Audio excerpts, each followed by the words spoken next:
Alumni Director, and I want to welcome you to Session 2 of Life After AU, which we could have titled How to Be an Adult or How to Not Be Living in Your Parents' Basement When You're 30, but we called it Life After AU. So we have some great topics and discussions and panels for tonight, and Dr. Fox will be running all that for us. But real quick before we get started, I just want to make a couple of quick points. First of all, we have set up a resources page for everything that's being covered in all these sessions. You can find it through the student alumni area of the AU website. The link to the top, we'll email that out to you, so that's a pretty long link, I know. That will have all of the presentations that are used and links that are referred to and everything will all live on that resources page. So Heike's presentation for tonight's already on there, so no peeking ahead while she's talking. A brief commercial for the next session, which is Wednesday, March 13th. So we're taking a couple weeks off before the next session. But our panelists and topics for that night are managing debt. John Bousman is a 2008 grad. He spoke in one of our multiple chapels a few years ago. He's the guy that paid off $43,000 in student loans before he was 5 years out of school. So you might want to learn a few tips from him. Relocating and finding a church. Paul Mumaw and Ryan Carroll are both alumni council members. They are both pastors in the Indianapolis area, have both made moves and know a lot about networking, and it will be great for you to hear from them. And they're the kind of pastors you want to find. That's right. Yeah, exactly. Yeah, Paul is pastor of Genesis Church in Noblesville. I know there's a big AU group that goes there. And Ryan is pastor of a startup church on the south side in Greenwood called the Southeast Project. And then Steve Davis, who's a 2001 grad, is going to talk about work-life balance in the first 10 years.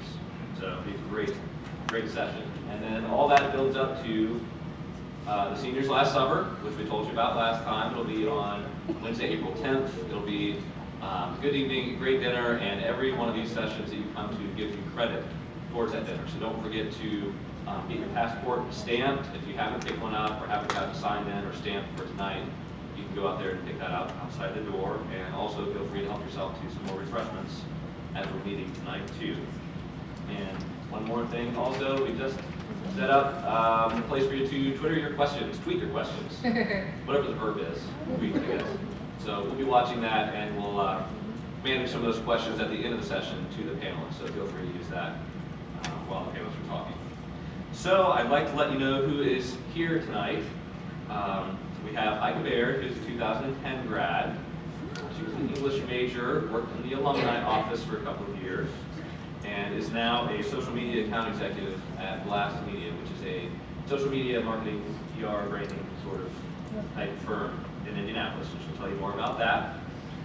Kyle Schroeder, who is also a 2010 grad, and is a channel partner manager for Exact Target, thriving, growing company in Indianapolis that I'm sure you've heard of. Kyle was recently promoted. So you went from channel partner program manager to channel partner manager. So you get promoted and they take a word out of your title, basically. So Kyle was president of SIFE for a while here on campus and has some other experiences he'll tell you about as well. Roger Lundy is a 1990 grad, is a realtor in Indianapolis, has been a realtor for more than 20 years, and has received a number of awards for his service as a realtor in Indianapolis, and runs a program called Homebuyer University. So among the things I'll talk with you about is what you need to know as an educated first-time homebuyer or renter. And then we have Chris Boyer with PNC Bank. Chris and I were in school together. Chris was on the 6-year plan, so he started in '94 and saw the turn of the millennium. It seems to have a really good time. Chris has, before his career in banking, has background in nonprofit management with the YMCA and the Boys and Girls Club before getting into banking. And I will give you a little testimonial about Chris. Chris is my bank manager. I bank with PNC.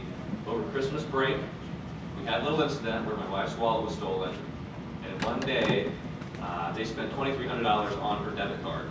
So as you know, it's debit, it comes right out of your checking account. Not a good thing to happen right before Christmas. Chris walked over to the mall with me where most of this money was spent, and we went from store to store talking to bank managers, and Chris used his clout as the bank branch manager to get some copies of receipts and looks at a few peeks at the surveillance video, and so we got some good leads for the police, and Chris, as the branch manager, was responsible for that. So, and give him props. So, without further ado, we'll have Dr. Fox get things started with our families. Well, we've got some great folks with us tonight. All of them came through as I've been here as a prof, and some of them were wise and took my classes, and others found ways to avoid me, but you didn't avoid me tonight, so here we go. I wanted to let each of them tell you just a little bit about how they got to what they're doing right now, because it feeds into a lot of what they want to tell you tonight. So, while you were here on campus, Ben said you were involved in a number of different things. How did you get to what you're doing right now? Well, good question. I graduated in 2010, so not a lot older than you guys. I've just been through all these experiences of finding a job, networking, trying to come up with a resume, creative ways to talk about my experiences at AU just in the last couple of years to get my job that I have right now at Blast Media. So here at AU, I was an English major.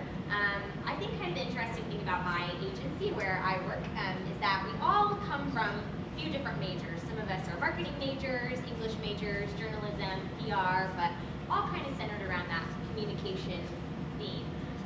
So I personally was an English major. I was in Alpha Chi as well as the English Honor Society.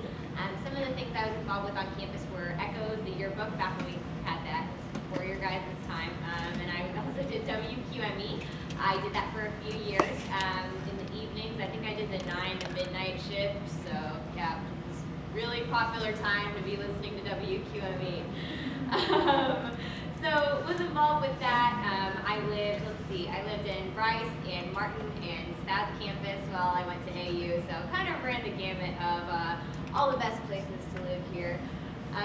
So yeah, I graduated actually in December of 2009, but I walked in 2010. So as far as just a quick story to how I got to be a social media account executive, that wasn't even a job title that existed probably 6 years ago. So the fact that I'm doing that job now is kind of just crazy, and it shows you the changing of the ways that brands are communicating and how we as communications professionals are playing a part in that. The fact that you can have a job where you do Facebook and Twitter all day is pretty nuts. It's not exactly maybe as innocuous and as simple as I thought it would be when I first went into it, but that's kind of another story. I graduated I walked in May of 2010. So right after I graduated, I was stressing out because I really needed to find a job. I knew I needed to find a job, and I worked really hard in college to, try to get some good grades, some good internships under my belt. I did an internship at Fox 59 while I was in college. So for the semester, that sort of weird interim period between walking in May and graduating in December, I was working, kind of like Ben mentioned, in the alumni office and doing some things as a pseudo staff member for them. But what I really wanted to do was go into book publishing, right? I was an English major, so it's kind of the ideal goal, the holy grail of being an English major is working on books. So I sent in a few job applications to John Wiley & Sons, which is located in Indianapolis. It's the oldest independent publisher in America, and they are the company who produces the For Dummies books, as well as the Betty Crocker cookbooks. They used to do the Farmer's Travel Guide, so a few different brands that you're probably familiar with. That is what they publish. So basically, I applied for a couple of different jobs there. I didn't get a couple of them. I kept persevering. I kept sending in my resume and my cover letter a couple times, even though I'd gotten turned down. I did interview for actually 2 jobs there in person that I did. I want to stop you right Yeah. here. Perseverance. Perseverance. You didn't take no. This is a place that needs me, and I like what they do. And so even though they said gotta no, do. I keep going back and knocking. Wow. That's exactly what you have to do. I mean, I never would have gotten a job there if I just would have got a bad attitude about the place and said, well, I'm not going to apply there anymore because they don't want me. It's just kind of a matter of keeping a good attitude, staying really considerate and kind, even if you get turned down, because it might not just be necessarily you, it just might be the position isn't right for you at that exact moment, and there might be something better. In my case, I actually ended up getting a better job at Wiley than the original 2 that I applied for. So that all ended up working out great. So I worked there for about a year and a half. I worked in the For Dummies series, and I was a book editor there, a simple version of what I did. And yeah, after about a year and a half, I found myself getting a little bit more interested in kind of digital online writing. So still kind of dealing with words and dealing with messages and how to get them across in as clear and concise a way as possible, but kind of more from an online standpoint and getting really fascinated with SEO and social media and how all of that could help brands, get to reach their audience. So I started working at Blast about exactly a year ago. I think my 1-year anniversary there is exactly a year from maybe next week. And again, it was kind of a perseverance thing. I applied for a job there and didn't get it, so I set up a meeting with their vice president of marketing, and I took her out to lunch and I said, I'd really like to work here.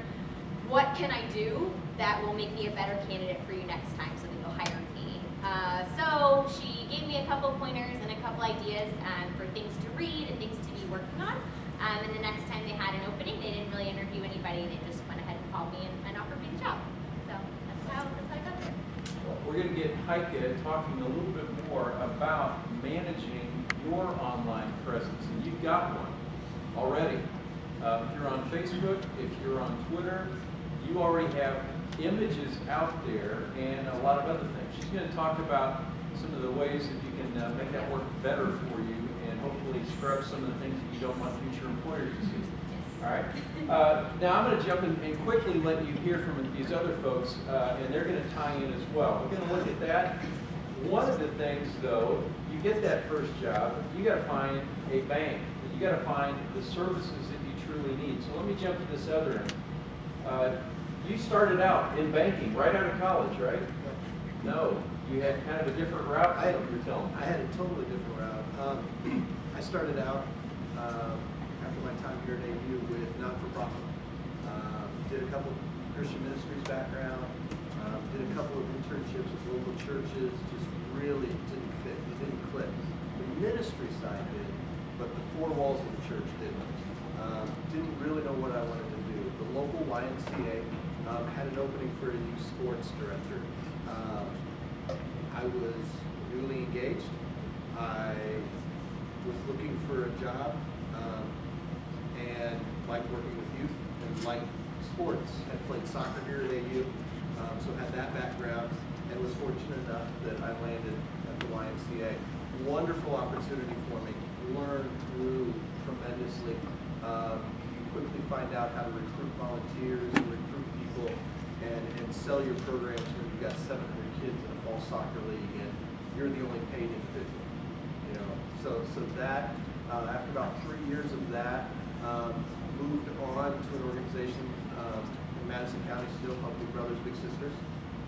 Worked for them as a caseworker until unfortunately, as many non-for-profits have fallen on hard times, the funding dries up and the need expands. We closed our doors in this community in 2006 in December. My story then goes on where I had a volunteer of mine who was a branch manager at PNC here in Anderson, or at National City here in Anderson at that time, came to me and said, "You've got